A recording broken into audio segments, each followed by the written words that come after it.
I never expected betrayal to smell like summer rain. It had that peculiar scent, petrichor, they call it. That evening I found the photograph tucked between the pages of Marcus's planner. My fingers trembled as I traced the edge of the glossy print. There he was, my husband of 7 years, his arm draped casually around a woman I'd never seen before, both of them laughing beneath a banner that read "Happy Birthday, Caroline." Caroline. My supposed best friend. The same Caroline whose birthday party I'd been forbidden to attend because Marcus couldn't stand large gatherings and needed me home that weekend. I'm Eliza Mercer, and until that rainy Tuesday in June, I thought I knew my husband. I thought I knew my best friend, too. I sank onto the edge of our bed, the photograph burning between my fingertips like a live coal. The rational part of my brain searched desperately for an explanation. Perhaps it was an old photo, taken before we met? But I knew better. Caroline's apartment, visible in the background, was one she'd moved into just 3 months ago. And Marcus's watch, the vintage Omega I'd given him for our anniversary in April, glinted on his wrist. The bedroom door creaked open, and I quickly slid the photo under the nearest pillow. "Hey there." Marcus's voice was warm honey, the same voice that had whispered promises and reassurances into my ear for years. "What are you doing home so early? I thought you had that client meeting until 5. I smoothed my expression into something resembling normalcy. "They canceled last minute," I managed, my voice surprisingly steady. "I thought I'd come home and start dinner early." Marcus crossed the room and planted a kiss on the top of my head, his hand lingering on my shoulder. I fought the urge to recoil. "You're the best," he said, and I could almost believe he meant it. "Listen, I might be home late tomorrow. The Anderson project is hitting some snags." Another lie, slipping from his lips as easily as breath. "No problem," I replied, rising from the bed. "I've got plenty to keep me busy." Like figuring out how long my husband and best friend had been lying to me. As I headed to the kitchen, my phone buzzed with a text from Caroline herself. "Drinks this Thursday? I've got news." I stared at the words, a sour taste rising in my throat. News, indeed. I set my phone down without replying and began mechanically chopping vegetables for a dinner neither of us deserved. Outside, the summer rain intensified, drumming against the windows like impatient fingers. I listened to the rhythm, matching my breathing to it, trying to think through the fog of betrayal clouding my mind. I needed to be smart. I needed a plan. Because one thing was certain, after 7 years of marriage, I deserved more than finding out about my husband's infidelity through a carelessly misplaced photograph. I deserved the truth, no matter how ugly it might be. And I was going to get it. The following morning, I watched Marcus prepare for work with new eyes. Had his routine always included such careful grooming? The precise way he styled his dark hair, the extra spritz of cologne, the meticulous selection of his tie, was all this for her? "You're staring," he noted with a smile, adjusting his cufflinks, "another gift from me." "Do I have toothpaste on my face?" I forced a laugh. "Just admiring the view." He seemed pleased by this, crossing the kitchen to plant a kiss on my lips. I returned it automatically, my mind calculating the depth of his deception. Was he thinking of her even as he kissed me? "I'll try not to be too late tonight," he said, grabbing his travel mug of coffee. "But you know how these client meetings go." "The Anderson project," I echoed. "Right. Right." His eyes held mine for a beat too long, as if searching for something. Had my tone betrayed me? "I'll text when I'm on my way home." After he left, the house felt both too empty and too full, vacant of his physical presence but crowded with questions and suspicions. I called in sick to work, something I rarely did, and spent the morning in a daze, moving from room to room as if seeing our shared space for the first time. Our wedding photos smiled mockingly from the mantel.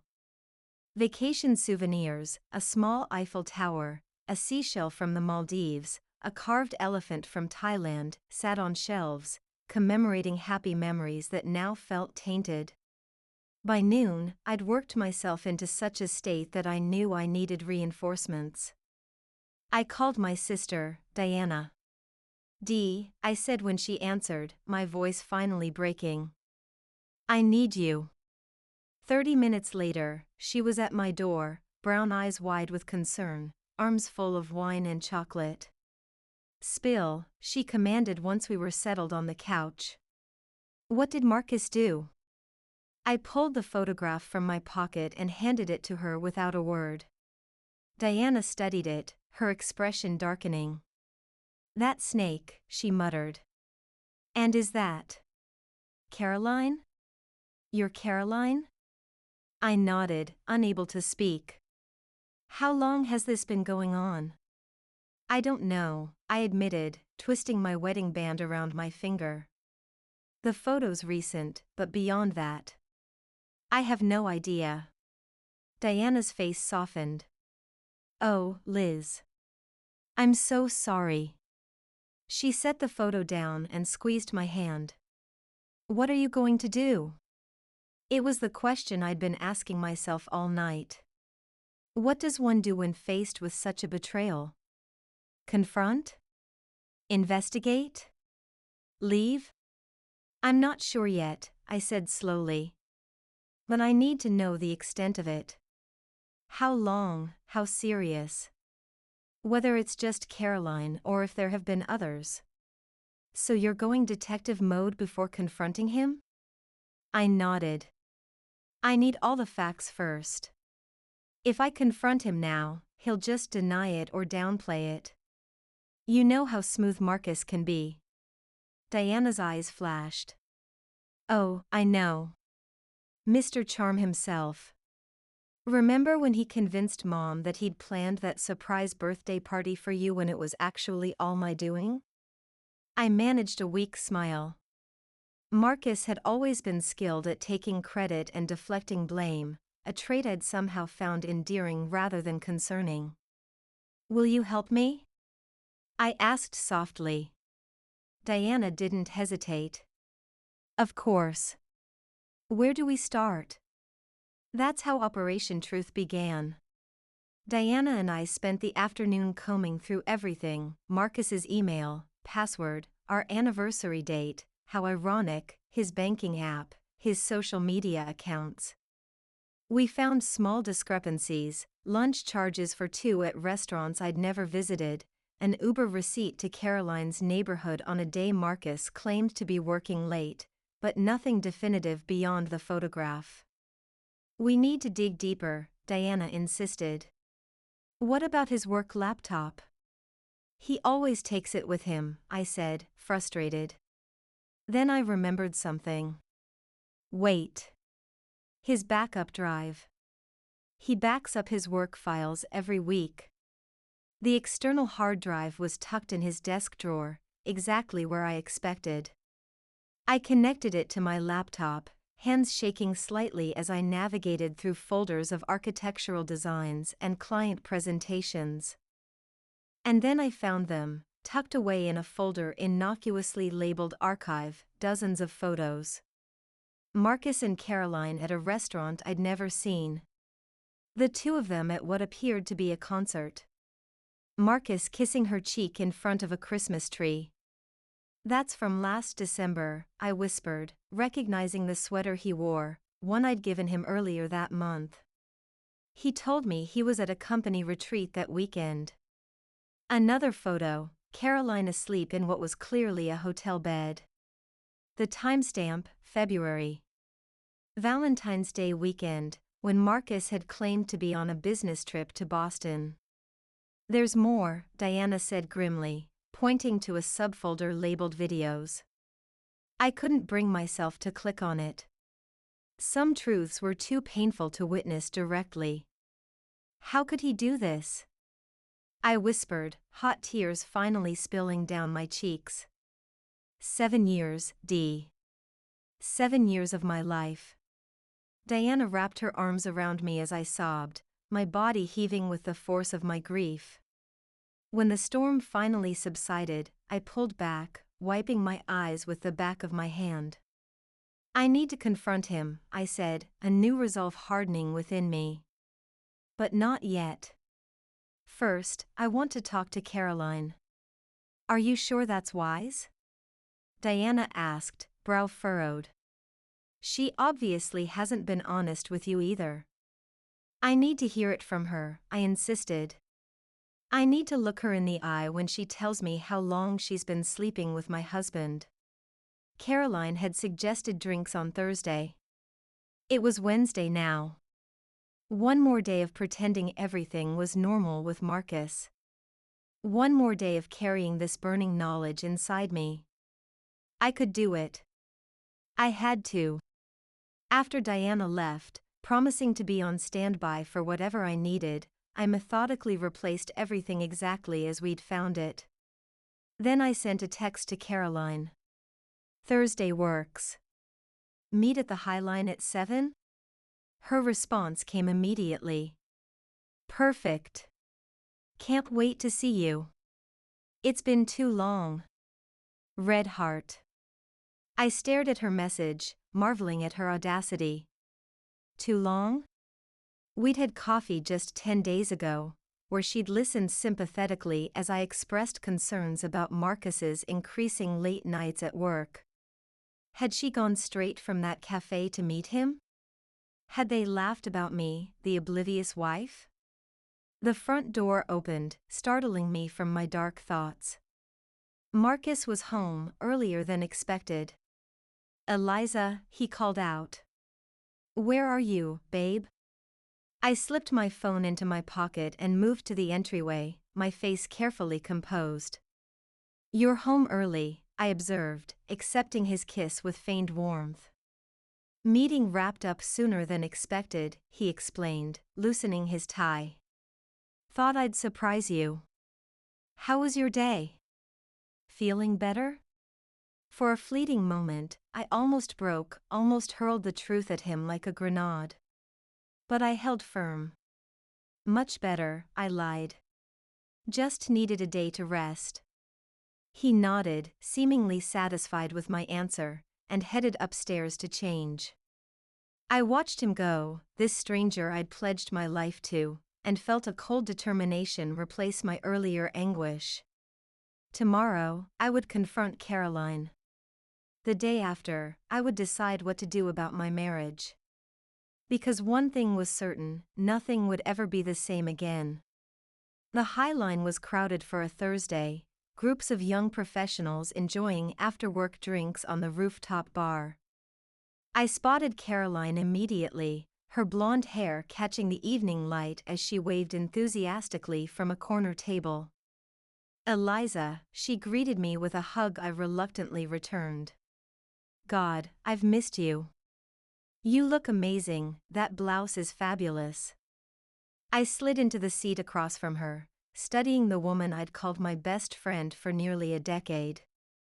Had she always had this artificial quality to her enthusiasm? This barely concealed nervousness in her eyes? Thanks for making time, she continued, signaling the server. I know how busy you and Marcus have been lately. At his name, I tensed involuntarily. Caroline didn't seem to notice, too busy ordering us both the specialty cocktail without asking what I wanted, typical Caroline, always making decisions for others. So, she said once our drinks arrived, leaning forward conspiratorially. I have news. I'm all ears, I replied, my voice steadier than I felt. Caroline took a dramatic sip of her drink before announcing, I'm seeing someone. It's still new, but I think he might be the one. I stared at her, momentarily speechless.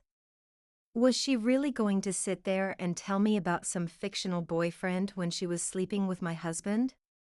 That's quite the news, I managed finally. Anyone I know? Caroline shook her head a little too quickly. No, no. He works in finance. Very different crowd from our circle. How did you meet? I pressed, watching her closely. Through work, she said, fiddling with her napkin. He consulted on a project. It was very professional at first, but you know how these things develop. I did know. I'd met Marcus through work, too. When did this start? I asked, taking a small sip of my too-sweet cocktail. About 6 months ago, Caroline answered, then quickly corrected herself. Well, we met 6 months ago, but we've only been dating for about 3. Each lie fell from her lips so easily, I almost admired her acting skills. But beneath my calm exterior, my anger was building to a dangerous level. That's funny, I said, pulling out my phone. Because I have a photo that suggests you've been seeing someone for quite a while now. Someone I know very well. Caroline's smile faltered. What are you talking about? I slid my phone across the table, displaying the birthday party photo, Marcus with his arm around her, both of them laughing. Want to try again? I asked, my voice low. This time with the truth. The color drained from Caroline's face as she stared at the photo. She opened her mouth, closed it, then looked up at me with those wide blue eyes that had fooled me for so long. Eliza, she began, but I cut her off. How long? I asked, each word precise and cold. Caroline slumped back in her chair, the facade crumbling. A year, she admitted, her voice barely audible over the bar's ambient noise. It's been a year.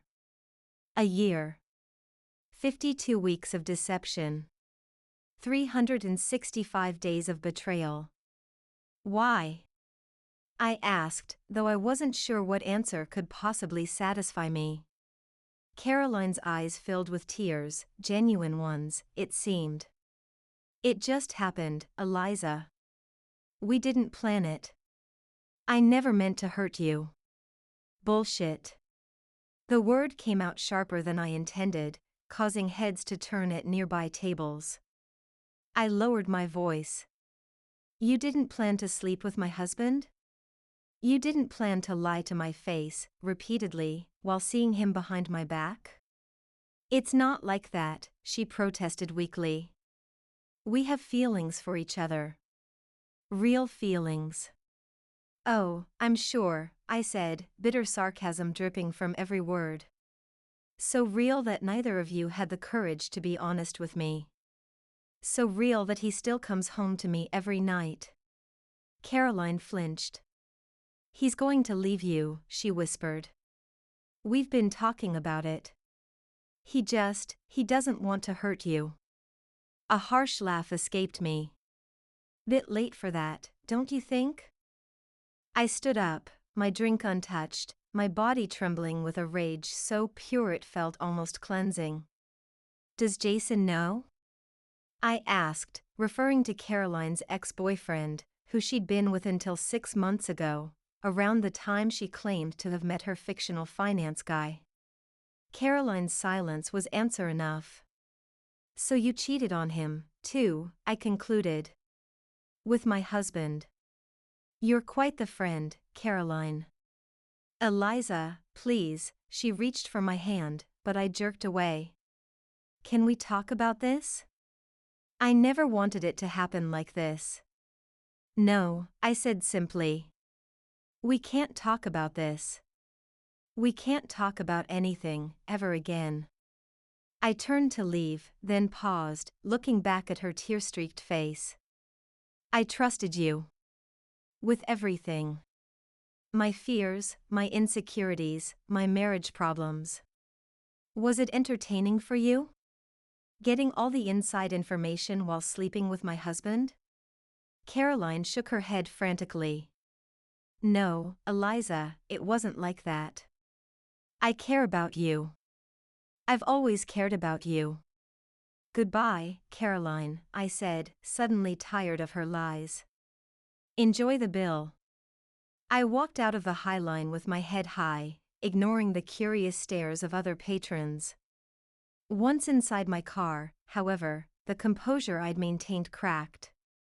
I gripped the steering wheel and screamed, a primal, guttural sound that left my throat raw and my body shaking.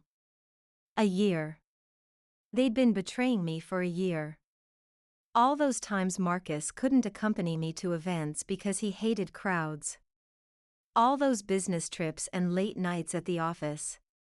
All those times Caroline canceled plans last minute because of work emergencies. It had all been lies. I drove home in a fog, barely registering the familiar streets and traffic lights. When I pulled into our driveway, I sat for a long moment, staring at the house Marcus and I had purchased 3 years ago, our forever home, he'd called it. What a joke. I checked my phone. 3 missed calls from Caroline. 1 text from Diana asking how it went. And nothing from Marcus, he was working late again. Or so he claimed. Taking a deep breath, I sent a quick reply to Diana. A year. They've been together a year. Coming to your place now. I can't be here when he gets home. Her response was immediate. Doors open. Wine's ready. I love you. I packed a small overnight bag, moving through our bedroom like a ghost. As I grabbed my toothbrush from the bathroom, I caught my reflection in the mirror, pale face, red-rimmed eyes, a woman I barely recognized. Enough, I told my reflection firmly. Enough crying. Enough pain. It's time to take control. I left a note on the kitchen counter, simple and direct. I know about you and Caroline. Don't call. Don't come looking for me. I'll contact you when I'm ready to talk. Then I walked out, locking the door behind me with a finality that felt both terrifying and liberating. At Diana's apartment, I collapsed onto her couch, emotionally drained. She admitted everything, I told my sister as she handed me a generous glass of wine. A whole year, Dee. They've been planning for him to leave me. Diana's expression darkened. That absolute garbage human. Both of them. What do I do now? I asked, the question that had been haunting me since I found the photograph. Diana sat beside me, her face serious. That's entirely up to you, Liz. Do you want to try to save your marriage? Or are you done? The question hung in the air between us, heavy with implication. Was my 7-year marriage worth saving? Could I ever trust Marcus again after such a profound betrayal? I don't know, I admitted. Part of me wants to fight for what we built together. But another part wants to burn it all down and walk away. You don't have to decide tonight, Diana assured me. Stay here as long as you need. Take time to process. My phone buzzed incessantly, Marcus, realizing something was wrong. I turned it off without reading his messages. Tomorrow, I promised myself. I'll figure it out tomorrow.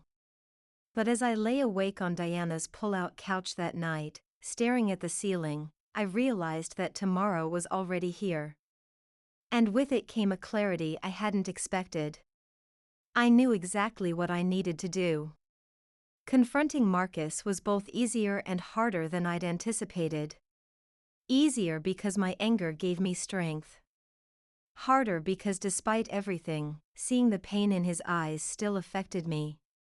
We met at a neutral location, a coffee shop downtown where neither of us were regulars. He was already waiting when I arrived, his face haggard, eyes bloodshot from what I assumed was a sleepless night. Good, I thought uncharitably. Let him suffer. Eliza, he began as I sat across from him, untouched coffee between us like a barrier. I can explain. Don't, I interrupted, my voice steady. Don't insult me with explanations or excuses. I know everything, Marcus. A year with Caroline. Planning to leave me. The lies, the deception, all of it. He flinched as if I'd slapped him. Who told you? Does it matter? Caroline confirmed it. Marcus ran a hand through his disheveled hair. It's not what you think. It never is, I said wearily. Tell me this, was I not enough? Did I do something wrong? The questions slipped out before I could stop them, revealing a vulnerability I'd wanted to hide. Marcus's expression softened. No, Eliza. You were perfect. You are perfect. It's me, I got lost somewhere along the way. In Caroline's bed, I supplied bitterly. He had the decency to look ashamed. I never meant for it to happen. It started as friendship, and then. I don't know. We connected in a way that was different. Different from our connection? I pressed, needing to understand. Marcus looked down at his hands.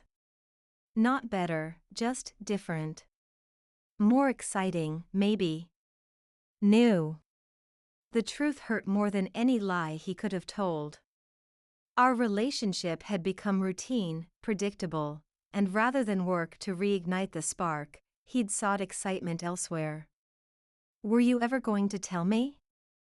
I asked. Or were you just going to keep lying until you finally worked up the courage to leave? I was going to tell you, he insisted. Soon. I just couldn't find the right time, the right words. There are no right words for betrayal, Marcus. We sat in silence for a moment, the ambient noise of the coffee shop a stark contrast to the heaviness between us. What happens now? He finally asked, his voice small. I took a deep breath. Now, I take some time to decide what I want. Not what's best for you, or for us, but for me. And what about the house? Our accounts? Of course he would think of practicalities. Marcus, ever the pragmatist. I've already spoken with a lawyer, I informed him, taking satisfaction in his surprised expression. For now, I'm staying with Diana. You can remain in the house, but nothing changes financially until we decide the next steps. You've spoken with a lawyer, he repeated, stunned. Eliza, isn't that a bit premature? We should talk about this, work through it. Like you worked through it with Caroline? I cut in sharply. Planning your exit strategy behind my back? He had no response to that. I don't know if our marriage can survive this, I continued honestly. But I do know that I deserve better than what you've given me this past year. Marcus reached across the table, trying to take my hand. I pulled away. I love you, Eliza, he said, his voice breaking. I've made a terrible mistake, but I love you. Please don't throw away 7 years because of one mistake. 1 year-long mistake, I corrected. And it wasn't just your mistake. It was a choice. A series of choices. Every time you lied about working late. Every time you texted her instead of me. Every time you slept with her and then came home to our bed. Each word was a knife, twisting between us. Marcus winced with each blow. I know, he whispered. I know. I stood, gathering my purse. I'll be in touch through my lawyer. Until then, please respect my wish for space. Eliza, wait, Marcus pleaded. What about couples counseling? A trial separation? Something less final. I paused, considering his words. Despite everything, some small part of me still loved him, the him I thought I knew, not this stranger who had betrayed me so completely. "I'll think about it," I conceded. "But not now. Now, I need time." As I walked away, I felt his eyes on me, desperate, pleading. But I didn't look back. Outside, the summer rain had returned, gentle droplets washing the city streets. I turned my face up to the sky, letting the rain mingle with the tears I'd been holding back. For the first time since finding that photograph, I felt something other than anger and pain.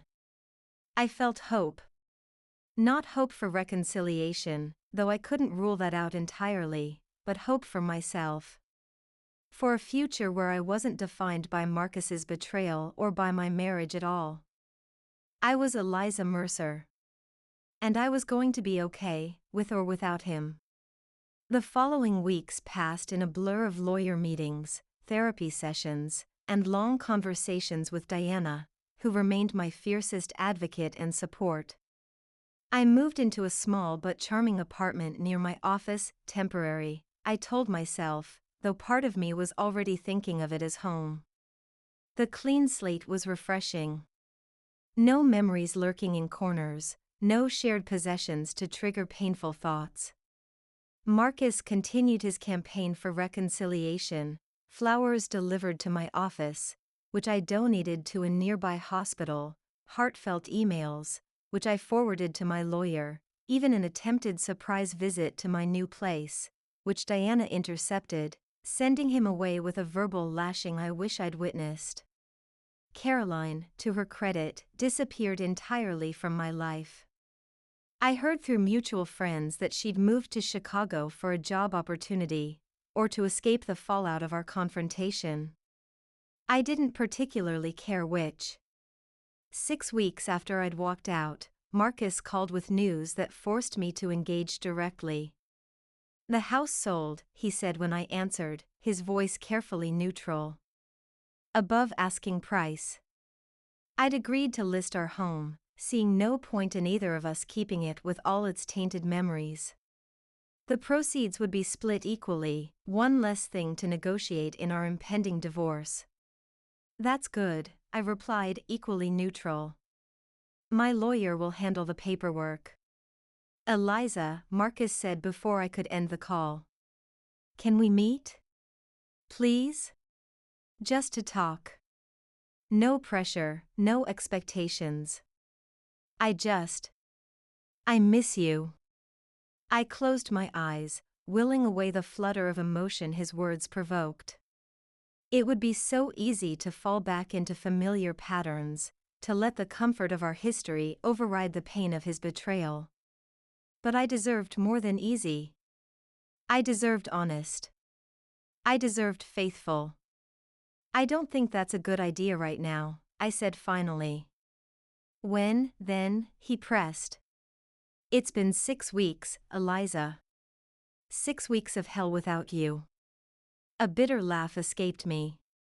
"And you managed a year of deception with no problem. Funny how that works." The silence on his end was telling.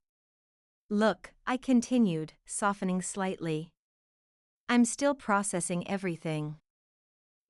If I'm ready to talk beyond logistics, I'll let you know." After ending the call, I sat on my new couch, in my new apartment, contemplating my new reality. The divorce proceedings were moving forward. The house was sold. My life was changing in ways I'd never anticipated.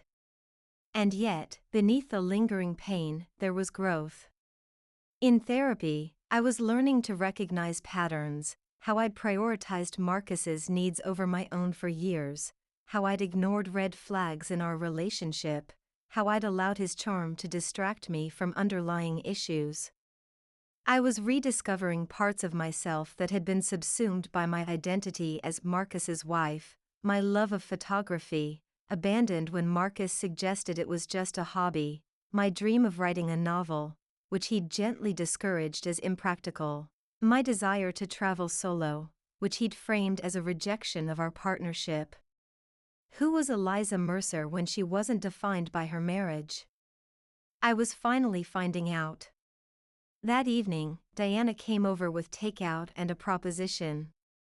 "I've been thinking," she said between bites of pad thai. "Remember how we always talked about taking that sister's trip to Italy?" I nodded, recalling our long-standing dream vacation, repeatedly postponed due to work commitments, mostly Marcus's. "Well," Diana continued, "I've got 2 weeks of vacation time saved up, and you're between projects at work. What do you say we finally do it?" The idea was both thrilling and terrifying. 2 weeks away, exploring a country I'd dreamed of visiting for years. 2 weeks where I wouldn't have to think about divorce proceedings or betrayal or moving forward. "I say yes," I replied, surprising myself with my enthusiasm. "Let's do it." Diana beamed. "I'll book the flights tomorrow." That night, after she left, I opened my laptop and began researching Italian destinations. As I scrolled through images of sun-drenched vineyards and ancient ruins, I felt lighter than I had in months. This was what healing looked like, not an absence of pain, but the presence of joy alongside it. It was, I realized, a kind of alchemy. Taking the lead of betrayal and transforming it into the gold of self-discovery. I closed my laptop and went to bed, dreaming not of what I'd lost, but of what I might find in Italy and beyond. Italy was exactly what I needed, a complete disconnect from the life I'd left behind. For 2 glorious weeks, Diana and I wandered through cobblestone streets in Rome, marveled at Renaissance art in Florence, and sipped wine overlooking the Tuscan countryside. I took hundreds of photographs, reveling in the joy of capturing beauty through my lens once again. Diana teased me about my artistic renaissance, but encouraged it nonetheless, patiently waiting while I framed the perfect shot of a centuries-old doorway or a particularly charming local cat. At night, in our quaint hotel rooms or on restaurant patios beneath star-filled skies, we really talked, in a way we hadn't since we were teenagers sharing a bedroom. "Do you ever think about trying again with Marcus?" Diana asked one evening as we shared a bottle of Chianti in a small Florentine piazza. "I mean, after all this time and space." I considered her question seriously, swirling wine in my glass. "I think about it," I admitted. "Not often, but sometimes. There were good years before the bad. Sometimes I miss that version of us." "But?" Diana prompted, knowing me too well. "But I don't think I can ever trust him again," I said, the truth of it sitting heavy on my chest. "And without trust, what's left? Just shared history and familiar patterns." Diana nodded thoughtfully. "I get that. Trust is like glass, once it's shattered, you can glue it back together, but you'll always see the cracks." "Exactly." I took a long sip of wine. "Plus, there's something liberating about starting over. About figuring out who I am outside of being Marcus's wife." "I've noticed," Diana said with a gentle smile. "You seem lighter here." "More you." "I feel more me," I agreed. For so long, my identity was wrapped up in our relationship, in maintaining this perfect image. Now, I get to decide who I want to be. As if to punctuate my statement, I raised my camera and captured a candid shot of Diana, her face bathed in the warm glow of string lights overhead. "That's going on my wall," I declared, reviewing the image. "My new wall, in my new place." Diana raised her glass in a toast. "To new walls and new beginnings." I clinked my glass against hers. "To new beginnings." 2 days before we were set to return home, I received an email from Marcus. I almost didn't open it, determined to preserve the peace I'd found in Italy, but curiosity won out. "Eliza," it began. I won't try to change your mind or make excuses for what I did. There aren't any.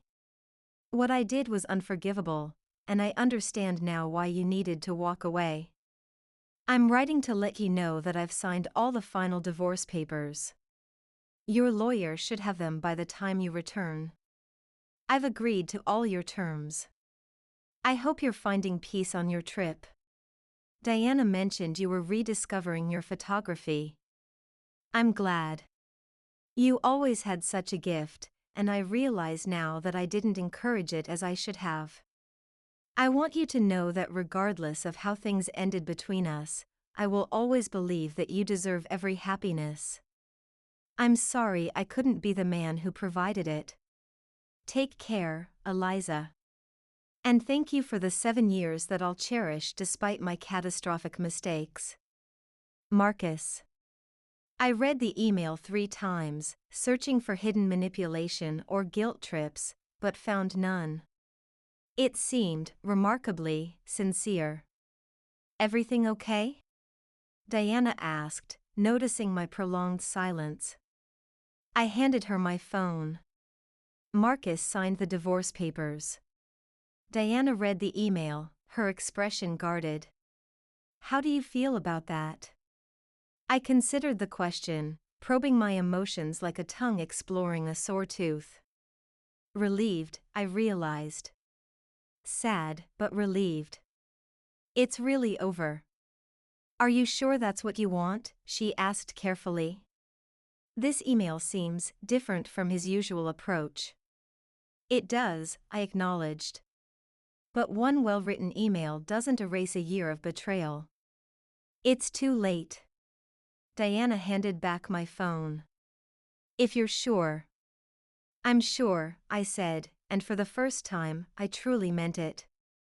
It's time to close this chapter completely. That night, I lay awake in our hotel room, listening to Diana's gentle snoring and thinking about Marcus's email. There was a time when words like those would have melted my resolve, would have had me rushing back into his arms seeking reconciliation. But that Eliza was gone. In her place was a woman who had faced betrayal and emerged stronger. A woman who was learning to trust her instincts again. A woman who was building a life on her own terms. It wasn't that I didn't still care for Marcus, some part of me always would. But caring for someone didn't mean sacrificing your self-respect to be with them. I turned over, pulling the cool sheets around me, and closed my eyes. Tomorrow would be our last full day in Italy. I intended to savor every moment. The future beyond that was unwritten, but for once, the blank page didn't scare me. It invited me. Returning to real life after Italy was jarring, but in a way that felt necessary. I dove back into work with renewed focus, threw myself into setting up my new apartment exactly as I wanted it, and even enrolled in a local photography class to refine my rediscovered passion. True to Marcus's word, the divorce was finalized swiftly. One rainy Thursday, fitting, somehow, I received the official notice that I was, legally speaking, no longer Eliza Mercer. I'd decided to reclaim my maiden name, Eliza Thornfield. The name felt both familiar and new, like returning to a childhood home you'd almost forgotten. That evening, I sat on my balcony, a glass of wine in one hand and the divorce papers in the other. The rain created a gentle percussion against the railing, nature's soundtrack for this moment of transition. I traced my new old signature with my fingertip, feeling a complex cocktail of emotions, grief for what was lost, relief for what was over, and an unexpected excitement for what lay ahead. My phone vibrated with a text from Diana. It's official? It's official, I replied. Eliza Thornfield lives again. 3 months later, I found myself in a gallery downtown, my photographs hanging on pristine white walls. The exhibition, aptly titled Reclamation, featured images from Italy alongside newer works capturing the beauty of everyday rebirth, rain-slicked streets reflecting neon lights, wildflowers pushing through concrete cracks, morning light transforming ordinary kitchens into sacred spaces. I sipped champagne, watching strangers analyze my visual memoir of survival. Diana circulated through the crowd, acting as my unofficial publicist. When the door opened and Marcus walked in, I felt a momentary tightness in my chest, not pain, exactly, but acknowledgement. He stood before my centerpiece photo, a woman, me, though my face wasn't visible, standing in a Tuscan sunflower field, arms outstretched toward the horizon. "It's beautiful," he said quietly when I approached. "You're beautiful." I accepted the compliment with a slight nod. "Thank you for coming." "I wouldn't have missed it," he replied. "I always knew you were talented." We regarded each other with the strange intimacy that only former spouses can share, knowing everything and nothing about each other simultaneously. "Are you happy, Eliza?" he asked, the question surprisingly genuine. I considered this, looking around at my photographs, my sister, my new life crafted from the ashes of betrayal. "I am," I answered truthfully. "Not because of what happened, but because of what I've done with it." Marcus nodded, understanding. "I'm glad. You deserve it." He left shortly after, and I felt no urge to follow or call him back. Some doors are meant to stay closed, even when we remember what lay behind them with fondness. Later, as the gallery emptied and the night deepened, I stood alone with my work, evidence of my journey from betrayed wife to woman reclaimed. The rain had stopped, leaving the city washed clean, ready for tomorrow. I was ready too.